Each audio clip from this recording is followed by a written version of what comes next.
लोगों को नहीं पता हो, मजेदार, ये 2 सितंबर का दिन ही क्यों चुना गया था 1946 में अंतरिम सरकार बनाने के लिए? पता है?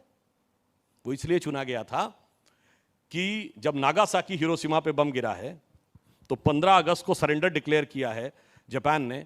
2 सितंबर 1945 को जापान के एम्परर ने सरेंडर डॉक्यूमेंट पे साइन किया। और डोमिनिक लेपेरे और लैरी कॉलिंस की किताब फ्रीडम एट मिडनाइट में माउंटबेटन को कोट करते हुए लिखा है कि माउंटबेटन की इच्छा थी कि 2 सितंबर को ही होना चाहिए, क्योंकि this day signifies the British supremacy in Asia, क्योंकि इसी दिन कोरिया ने सरेंडर किया, उसी दिन जापान ने। इसलिए मैं कह रहा हूं, अरे भाई वो सुधांशु जी, फिर हम अभी भी कॉमनवेल्थ का हिस्सा क्यों हैं? देखिए, आज कॉमनवेल्थ में किसका जलवा है? नहीं, जलवा किसी का भी हो, पर हम हैं क्यों उसका हिस्सा? अब हम उसको ब्रिटिश कॉमनवेल्थ तो नहीं अभी भी रखते हैं। अच्छा, अब तो हम प्रधानमंत्री कौन है वहां? वो छोड़िए।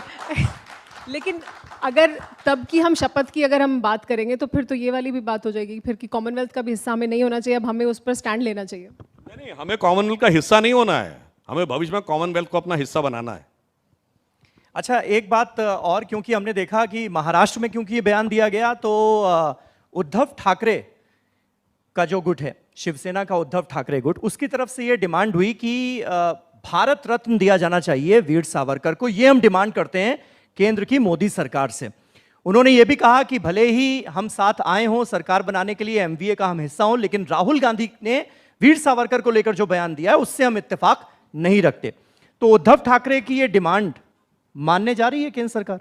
देखिए, वैसे तो सावरकर जी के परिवार के लोग ही इस पे टिप्पणी कर चुके हैं, तो हमारे आपकी टिप्पणी करने का कोई वो नहीं बनता। फिर भी यदि हम ये कहना चाहें तो जब उद्धव जी मुख्यमंत्री थे तो इस तरह का ना कोई प्रस्ताव आया, ना हमारे साथ जब वो थे तब उन्होंने ऐसा कहा।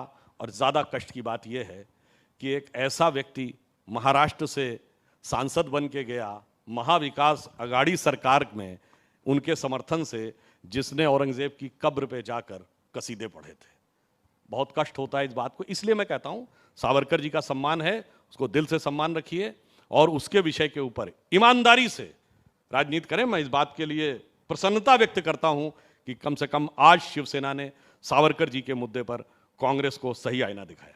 एक इसी से जुड़ा सवाल ये भी कि क्योंकि ये मुद्दा उठा महाराष्ट्र में और शिवसेना बहुत अग्रेसिव हुई, वहाँ पर कांग्रेस पार्टी को उसको लेकर थोड़ी सफाई भी देनी पड़ी कि ये शायद उद्देश्य नहीं था, राहुल गांधी जो कह रहे थे उनका उद्देश्य कुछ और था, किसी और कॉन्टेक्स्ट में बात कर रहे थे, बहुत सफाई उन्होंने दी। उसके बाद आपने जब एक बात की तो कांग्रेस पार्टी उस पर बहुत अग्रेसिव हो गई, तो उन्हें मौका मिल गया उस कॉन्ट्रोवर्सी से बाहर निकलने का आपके बहाने?